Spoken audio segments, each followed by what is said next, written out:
Welcome to the Immigrant Magazine's program. I am Fabiola Palomino, your host. This is our teaser. I think if I'm not able to create for about a week, I do feel like I'm out of my body. I don't feel natural. So, as a designer, you're constantly thirsty. You're thirsty for ideas and inspiration.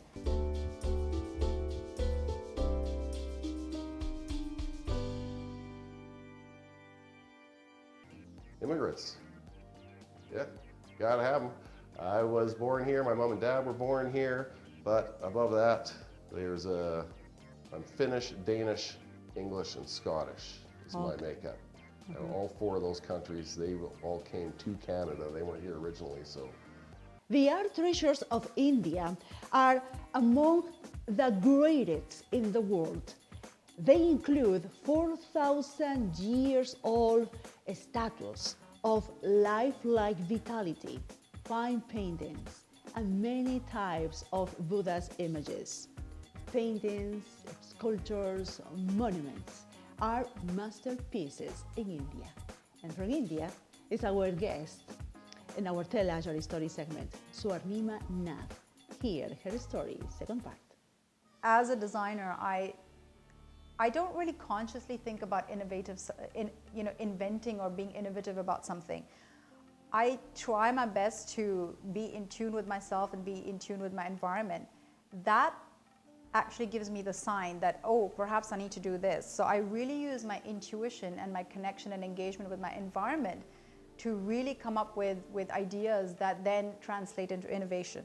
I think of being a designer is, I think I can compare it to maybe like someone like Albert Einstein. You get the image of like crazy hair, and he's so engrossed and passionate in his work that he becomes oblivious of time.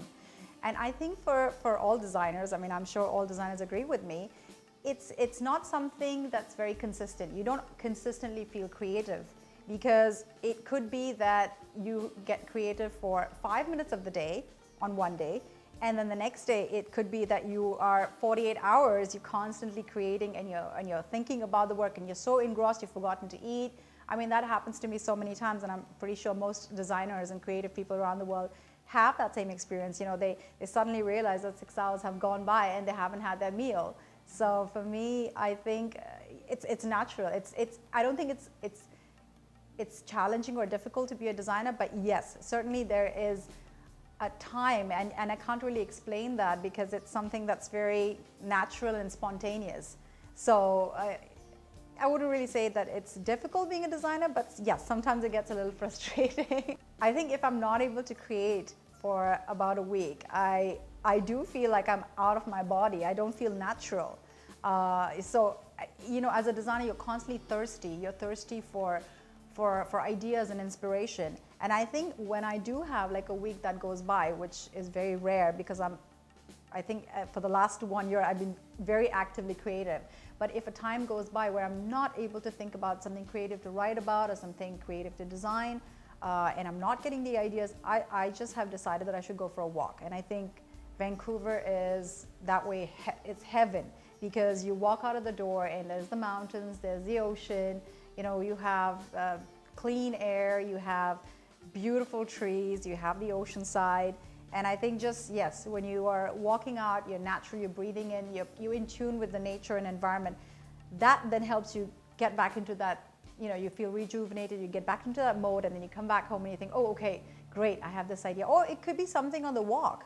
For example, I think a couple of months ago, I just took a walk on Davie Street, and I walked to English Bay, and I just took a bunch of pictures, and I felt great. I mean, I started to design based on my pictures and what I felt on the walk. So yeah, it's lucky also to be here in Vancouver.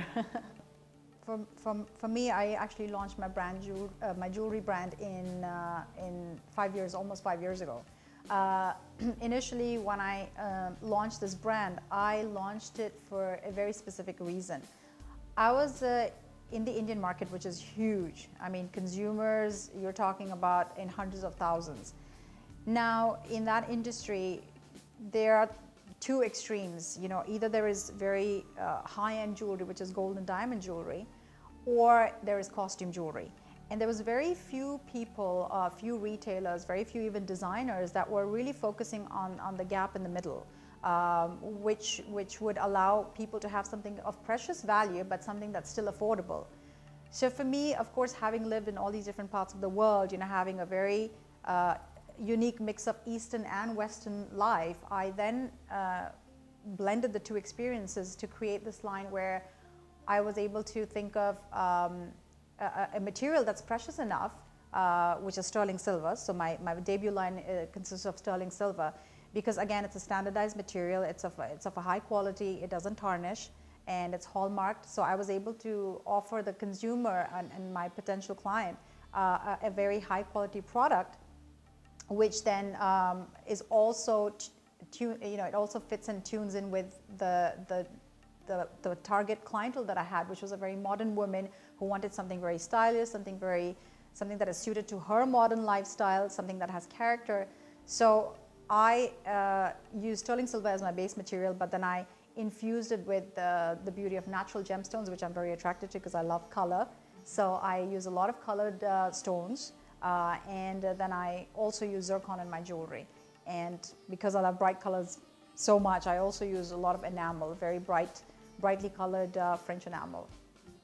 Yes, I think as a designer and a businesswoman and an entrepreneur, definitely you have a lot of challenges. You feel many times that you need to have a very disciplined, a strict schedule. You have to stay on your targets.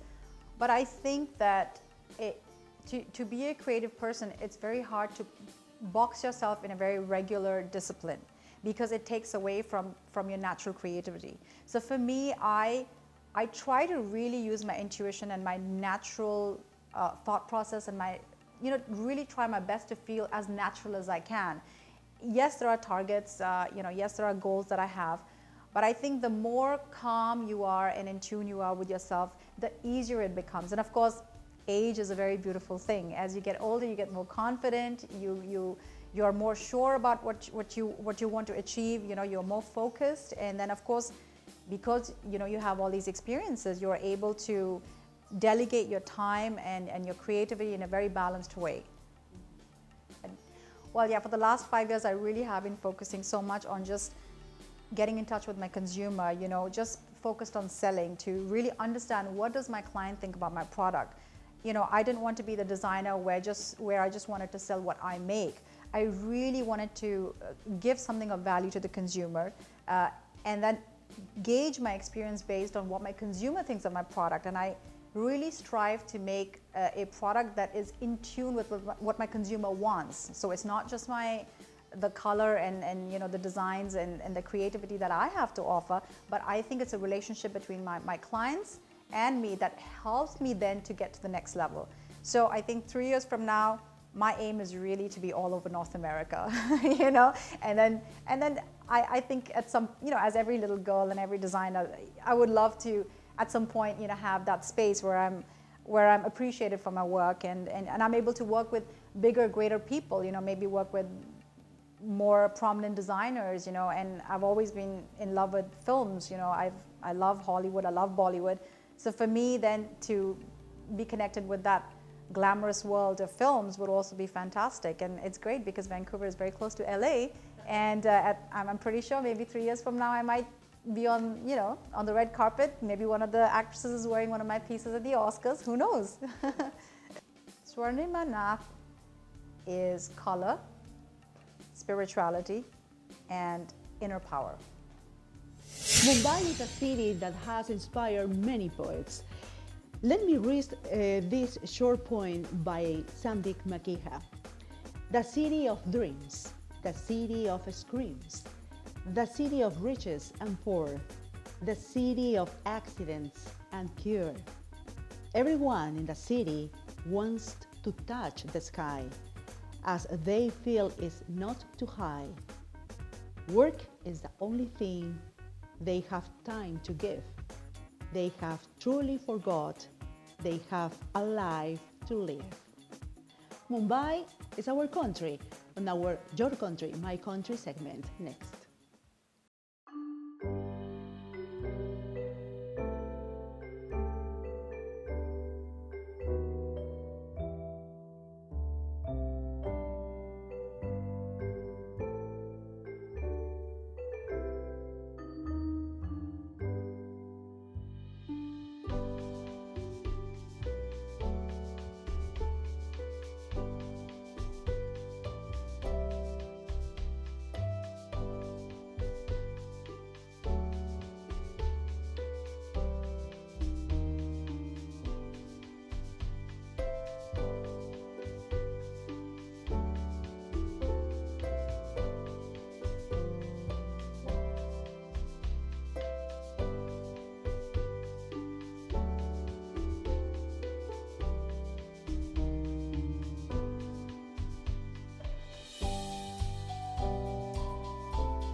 In my country, Peru, I used to interview politicians, and always I had a curiosity to know what kind of food they like or how is their daily life. Jeremy Gustafson is a young politician. He's 49 years old and represents YPP, your political party. My curiosity was beyond on this interview. Take a look.